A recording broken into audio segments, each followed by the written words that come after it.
झारखंड विधानसभा का मानसून सत्र चल रहा है, लेकिन राज्य में सूखे के हालात हैं।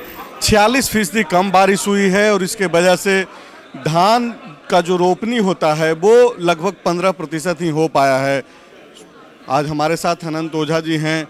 आप लोग सुखाड़ घोषित करने की मांग कर रहे हैं, ये क्या पूरे राज्य को लेकर के है या फिर तकरीबन जो 5-6 जिले हैं जहां पे बहुत कम ही बारिश हुई है? नहीं, हालात तो सचमुच तो पूरे राज्य की है।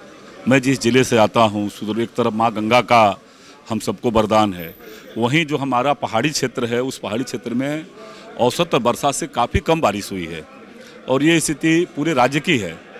तो निश्चित रूप से सरकार जनता को प्रेरित सरकार होती है। जनता के अंदर जो स्पंदन है, आज किसान भाइयों का स्थिति हमारी कितनी खराब है, उनके मन में संशय बना हुआ है कि क्या होगा भविष्य हमारा, और वैसी स्थिति में किसान संकट में है। तो भारतीय जनता पार्टी ने सदन के आज बाहर हमने इस सदन के माध्यम से, विधानसभा के माध्यम से सरकार का ध्यान आकृष्ट कराने का काम किया है कि सरकार सुखाड़ क्षेत्र घोषित करे और किसानों के कल्याणार्थ, क्योंकि ये पूरे 4 साल में ये किसानों को सिंचित करने के दिशा में तो कोई काम नहीं किया इन्होंने, और इसीलिए हम लोगों ने कहा कि सुखाड़ क्षेत्र घोषित करके किसान कल्याण की जो योजनाएं हैं उसका सूत्रण और क्रियान्वयन कराने की दिशा में सरकार पहल करे। कल लॉ एंड ऑर्डर के मुद्दे पे आप लोग लगातार सदन में बोलते रहे, सदन बाधित भी हुआ, स्थगित करना पड़ा। तो क्या सुखाड़ को लेकर के भी आज सदन के भीतर भी आप लोग बातचीत करेंगे? निश्चित रूप से मैं कल आपने देखा होगा, कल हमने कार्यस्थगन प्रस्ताव लाया था। सुभाष मुंडा जी की यहाँ निर्मम हत्या कर दी गई। झारखंड की एक बेटी, आदिम जनजाति की बेटी रबिका पहाड़िन की हत्या टुकड़ों टुकड़ों में कर दी गई। और सदन इसीलिए होता है कि राज्य के लोगों की भावनाओं का प्रतिबिंब इस सदन में हो। लेकिन सरकार जिस प्रकार से लगातार हठधर्मिता के साथ जनता के प्रश्नों से पलायन कर रही है, वो चर्चा से भाग रही है। आज भी मैंने उत्तर दिया है।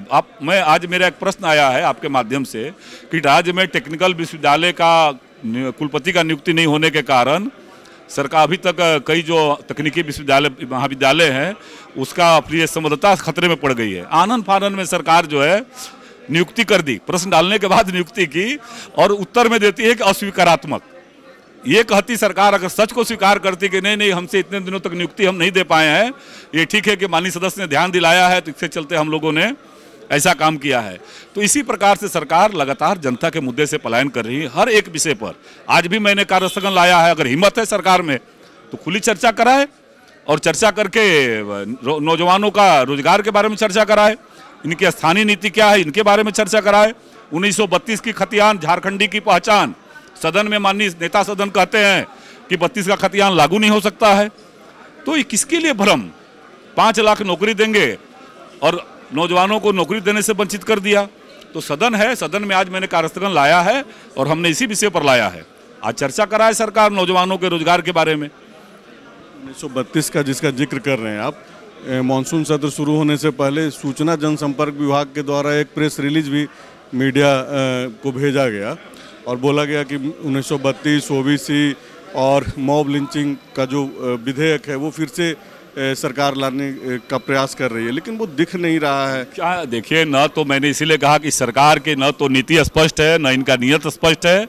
ये इसी प्रकार का भ्रमपूर्ण वातावरण बना करके राज्य की जनता को भ्रमित करते रहे हैं और आगे भी ये करते रहेंगे। अनंत ओझा थे जो बोल रहे हैं कि सरकार जो है किसी भी चीज़ को लेकर के स्पष्ट नहीं है, सिर्फ और सिर्फ दिग्भ्रमित करने का काम कर रही है। शुक्रिया। बायोम जो है मेडिकल प्रिपरेशन का एकमात्र संस्थान जहां है complete digital classrooms, video lectures, student tracking system, library facility and 100% result oriented rankers batch. Biome Hinoo एवं नगरा टोली, रांची।